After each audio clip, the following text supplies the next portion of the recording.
नमस्कार, अनादि टीवी देख रहे हैं आप। मैं हूं आपके साथ ऋषिका गुप्ता और चलिए बुलेटिन की शुरुआत करेंगे हरियाणा की मुख्य खबरों के साथ। हरियाणा के मुख्यमंत्री नायब सिंह सैनी महिला सशक्तिकरण और स्वावलंबन को सर्वोच्च प्राथमिकता दे रहे हैं और इस दृष्टि में सीएम सैनी ने हरियाणा की महिलाओं को लाडो लक्ष्मी योजना की सौगात दी। इस योजना के अंतर्गत 25 सितंबर 2025 से हरियाणा की करीब 20 लाख से भी अधिक पात्र महिलाओं को प्रतिमाह 21 रुपए की राशि प्रदान की जाएगी। आपको बता दें कि हरियाणा में 9 प्रकार की योजनाएं महिलाओं के लिए संचालित की जा रही हैं। इन योजनाओं से महिलाओं के जीवन में गुणात्मक सुधार आया है। लाडो लक्ष्मी योजना को लेकर महिलाओं में उत्साह है और वे सैनी सरकार की इस योजना की मुक्त कंठ से सराहना कर रही हैं। महिलाओं का लाडो लक्ष्मी योजना पर क्या कहना है, आइए सुनते हैं। अच्छा काम किया है महिलाओं के लिए, जो हमारे मुख्यमंत्री नायब सिंह सैनी जी ने जो महिलाओं के लिए 25 सितंबर से 2100 रुपए देने की योजना बनाई है, उसके लिए हम उनका आभार व्यक्त करते हैं। उनका बहुत बहुत धन्यवाद। हम सरकार का बहुत बहुत धन्यवाद करना चाहेंगे जो उन्होंने औरतों के लिए इतनी सोची है। जो बहनें अपने दम पे खड़ी हो जाएंगी, थोड़ा सा पैसा मिलेगा तो उनको ये कि 2100 रुपए जो देने की घोषणा की है नायब सिंह सैनी ने, हमारे मुख्यमंत्री ने, वो बहुत अच्छी योजना है। 25 सितंबर से जो लागू हो रही है। धन्यवाद, सरकार का बहुत बहुत धन्यवाद करती हूँ मैं इस बार। मैं मुख्यमंत्री नायब सिंह सैनी जी का और उनकी पूरी टीम का धन्यवाद करना चाहूंगी, क्योंकि उन्होंने पहले भी महिलाओं के उत्थान के लिए काफी कुछ किया है।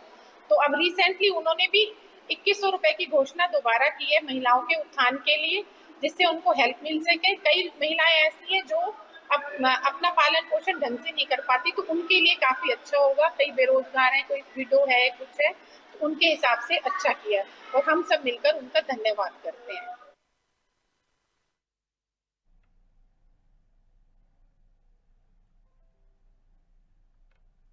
और मुख्यमंत्री नायब सिंह सैनी के नया प्रयासों के फलस्वरूप हरियाणा सरकार ने ग्रामीण और शहरी क्षेत्र की महिलाओं को आत्मनिर्भर बनाने के लिए मातृशक्ति उद्यमिता योजना लागू की है। इस योजना के तहत महिलाओं की आर्थिक और सामाजिक स्थिति में सुधार लाने के लिए बैंकों के जरिए उन्हें 5 लाख रुपए तक का ऋण दिया जा रहा है। ये योजना महिलाओं को सशक्त एवं आत्मनिर्भर बनाने की दिशा में बेहद कारगर साबित हो रही है।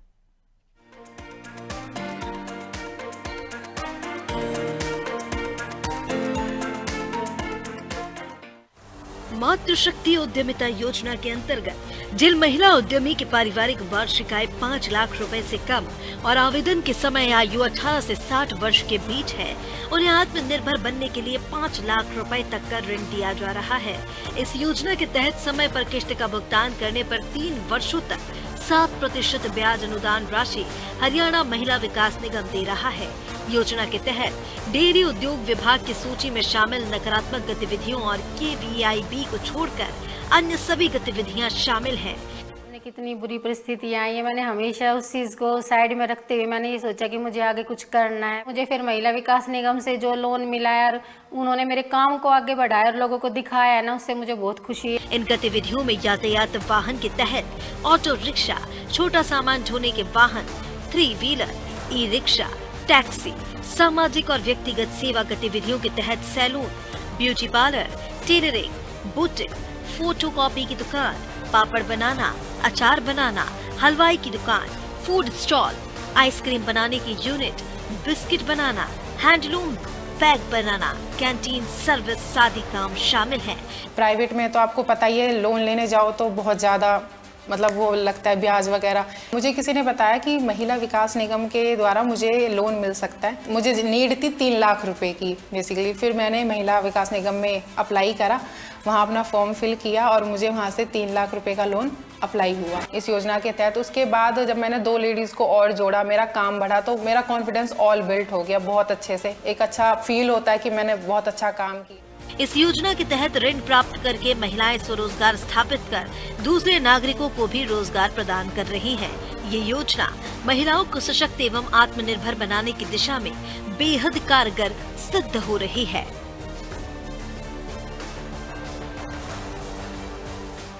ये घोषणा करते हुए बहनों के बीच में बड़ी खुशी हो रही है कि हरियाणा मातृशक्ति उद्यम योजना के तहत पहले ये ऋण 3 लाख रुपए दिया जाता था, अब इसको बढ़ा करके मैं 5 लाख रुपए करने की घोषणा करता हूं। अब हमारी बहनों को ये 5 लाख रुपए उपलब्ध होगा।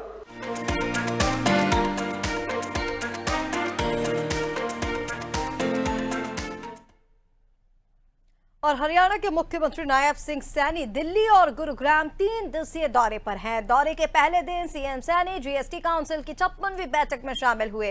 बैठक में सीएम सैनी ने वित्तीय वर्ष 2020-21 को जीएसटी एमनेस्टी योजना में शामिल करने की सिफारिश की है। माना जा रहा है कि इस फैसले से राज्य के छोटे कारोबारियों को अनुपालन के बोझ से राहत मिल सकती है। इसके अलावा टैक्स स्लैब से जुड़े कई मुद्दों पर भी हरियाणा की ओर सीएम सैनी ने चर्चा की।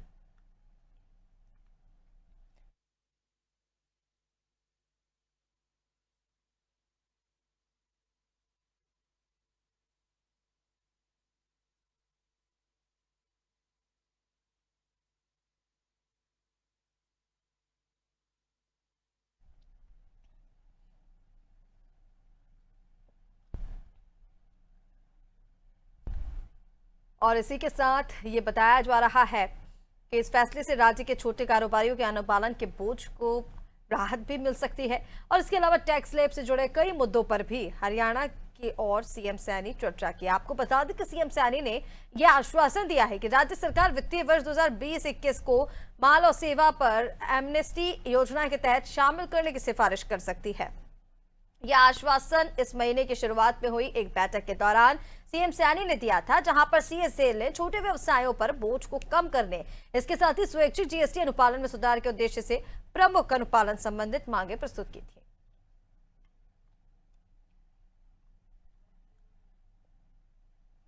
तो आपको बता दें, जीएसटी एमनेस्टी योजना में राहत की उम्मीद। दिल्ली पहुंचे मुख्यमंत्री नायब सिंह सैनी और तमाम चीजों को लेकर उन्होंने वहां पर चर्चा की। जीएसटी काउंसिल की 56वीं बैठक में मुख्यमंत्री नायब सिंह सैनी शामिल हुए और टैक्स स्लैब को लेकर उन्होंने चर्चा की।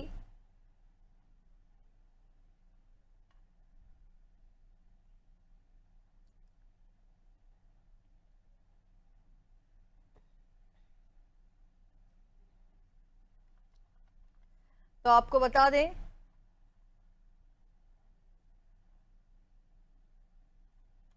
इस फैसले से राज्य के छोटे कारोबारियों को अनुपालन के बोझ से राहत मिल सकती है। और इसी को लेकर मुख्यमंत्री नायब सिंह सैनी ने टैक्स स्लैब से जुड़े मुद्दों पर चर्चा की।